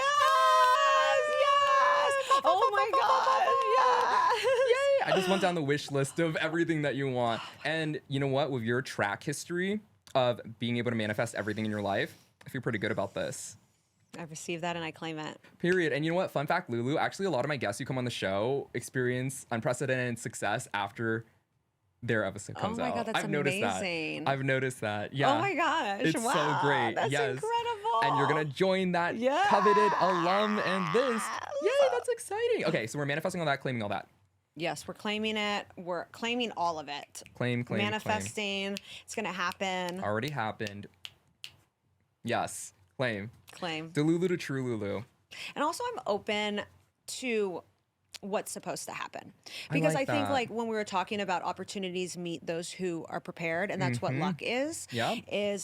That's what my life was. And I think we talked about that on Identity Crisis with you too. Is like That's right. working hard, and then going after what you want, after you want. But I might have thought that what was going to make me famous and rich was ballet or dance as a little And girl. your path went a different direction, but Exactly. you still got exactly what you wanted, and you Yes. still were able to manifest what you wanted. Yes. Even though maybe the journey wasn't exactly what you imagined. Exactly. And I It was love better. that. That's how I feel too, actually. Yeah. Yeah. When I was manifesting what I wanted, because I wanted to perform and be an entertainer, I always envisioned myself being a Disney star, which today I don't even want to be a Disney star, Yeah. but like what I'm doing now is like, it is so much better. And Yeah. it's so much more appropriate for me. It makes way more sense. And For sure. exactly that. Manifestations happen in so many different Yeah. ways. And it's just being open to receiving them. Absolutely. Working hard, not just like being like manifesting or just praying or just seeing it, like all that stuff and being positive, plus working hard and being open to maybe the universe will give us it packaged a little bit differently. And that's because that's what's for us and meant for us. And that's actually a much better version than what we envisioned. And you know what? Trusting the universe with that is such a vital step of it too. Like I know it's so easy to get lost in your head, Yeah. have an identity crisis, if you will. Yeah, But so honestly, true. the universe gives you exactly what you need and exactly what you've been manifesting, even if it might not feel like the way that you're expecting it. Yeah. And you know what? I will pop to that. Brett is There's- popping off camera. Yes. There's this scripture that says that God is able to do immeasurably more than we could ever ask or imagine. And I wrote that down before WWE, and I felt like that's exactly what happened with my husband and I. Like it was my dream to be able to work with my husband and then travel the world with him and have action figures and trading cards and I didn't even have the courage to dream for something like that because that's so insane. It feels too big. It feels way too big. But nothing's too big. Nothing's too crazy. Yes, The universe is endless. Absolutely. And I think that's everyone watching. That's what I encourage you is like dream big, write down your 100 biggest dreams, like be audacious with your dreams, and then write down 10 goals that you have about 50% chance to achieve over the next year. And then just send it off to the universe and be like, God, I'm asking for the universe to do immeasurably more than I could ever ask or imagine. And it will happen. Period. And honestly, I feel like that's a viable plan too. For anyone who needs tools on how to manifest, it's actually reasonable. And I think it's a lot of like aligned action. Yes. Knowing that there are steps to take as well. Meet the universe in the middle. Yeah. I love that. Yeah. That was so powerful. And honestly, CJ, congratulations on everything. Congratulations on Identity Crisis. Congratulations on becoming Money in the Bank champion. Congratulations on being a general manager, and congratulations on, I'm trying to raw dog and remember all of it. There are a lot of goals. Having a healthy, wonderful child that lives a long life. Congratulations on Ryan Jr., the biggest one, of course. You have it all. Congratulations. Thank you for having me. Thank you so much for being on the show, CJ. And thank you so much to all my Delulu divas who are watching on the video version of the show on Spotify and listening. And this was your healthy dose of Delulu. Now you can go live your trululu. Miss Hot and Flexible CJ Perry, where can the best Delulus find you? Oh my gosh, on Instagram and Twitter, the CJ Perry, and that's the as in THE. And then I guess YouTube, CJ Perry, Snapchat, CJ Perry, and TikTok. My new TikTok is, I want to say CJ Perry TikTok. I think it's the CJ Perry. We will fact check for us. Yes. And you could also find CJ on her passes community. Oh, yes. On cjperry.com. Period. Get closer to CJ, see more exclusive content, and have the first look at Identity Crisis and extra content from Identity Crisis. And merchandise. And it's sickening merchandise, by the way. I will be purchasing myself. If it was available and ready by the moment of this taping, I would have been wearing it, just so y'all know. But you know what? I'm wearing my own merch, which you can find on my passes storefront, e.mo.tions, the Delulu hat, and this Delulu shirt, if you want to match me and a Delulu bear. And besties, if you love this episode, please, please, please follow the podcast on Spotify and also hit the bell button to be notified whenever a new episode drops every Delulu Thursday. And if you will be so kind to rate the show 5 stars for us, CJ and I will tell Lana to destroy one of your enemies for you. And she'll do it. Yes. Crush. Crush. Love, love, love. Okay, besties, if you want more of this podcast, please also join my passes community. And you can be a part of next week's WW80GD. And you can find me at e.mo.tions, E.mo.TRONS, across all my platforms as well, and the exclusive podcast account at Delulu BFF. Stay Delulu, besties.